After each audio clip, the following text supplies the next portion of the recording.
Stéphane Mallarmé, Les dieux antiques. Les héros et le pays de l'immortalité. Persée, mythe grec et latin. Persée est le grand héros d'Argos et le fondateur mystique de la dynastie des Perséides ou enfants de Persée.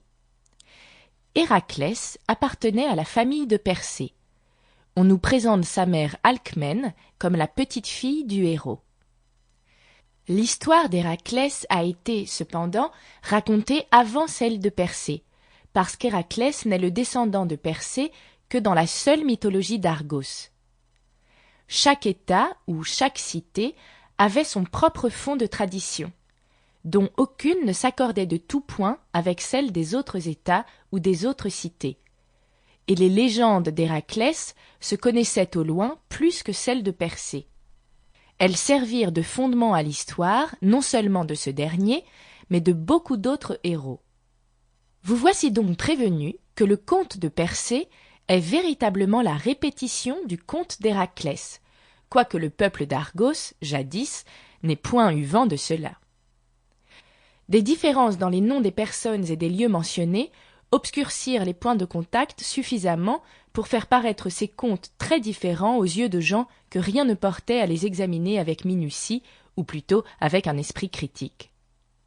Héros particuliers à chaque cité, qui les honorèrent comme leurs défenseurs, Thésée à Athènes et Oedipe à Thèbes, répondaient à Persée d'Argos.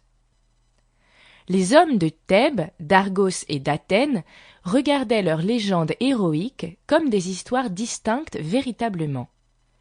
Le sont-elles? Point. Mais simplement la répétition du même conte, les noms des lieux et des personnes changés et quelques-uns des accidents altérés. Revenons à Persée et d'abord à la fable de sa naissance. Acrisios, roi d'Argos, fut averti par l'oracle de Delphes que si sa fille Danaé avait un fils, il serait, lui, tué par cet enfant. Aussi enferma-t-il Danaé dans une tour, mais Zeus y entra sous forme de pluie d'or, et Danaé devint mère de Persée. Acrisios, roi d'Argos, fut averti par l'oracle de Delphes que si sa fille Danaé avait un fils, il serait, lui, tué par cet enfant.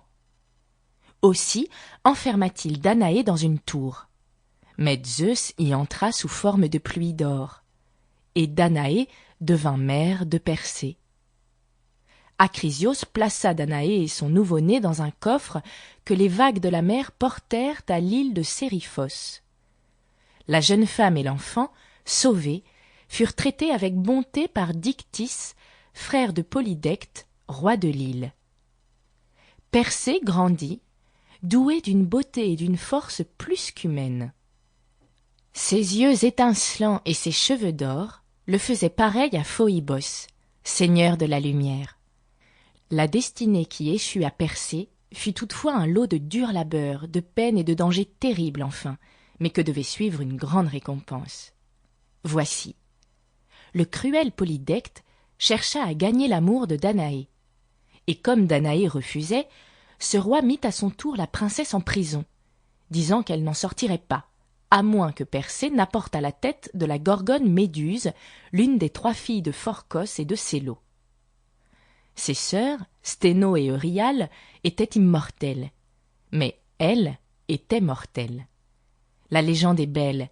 On dit que Méduse vivait avec ses sœurs dans l'ouest lointain, bien au-delà des jardins des Hespérides, où le soleil ne brillait jamais. Rien de vivant ne s'y faisait voir. Altérée d'amour humain et de sympathie, elle visita ses parentes les Grées, qui ne voulurent l'aider. Aussi, quand Athénée vint du pays libyen, implora-t-elle son aide. Mais la déesse la lui refusa, alléguant que les hommes reculeraient devant la sombre mine de la Gorgone. Méduse avait dit qu'à la lumière du soleil, sa face pouvait être aussi belle que celle d'Athénée. Et la déesse, dans sa colère, Sample complete. Ready to continue?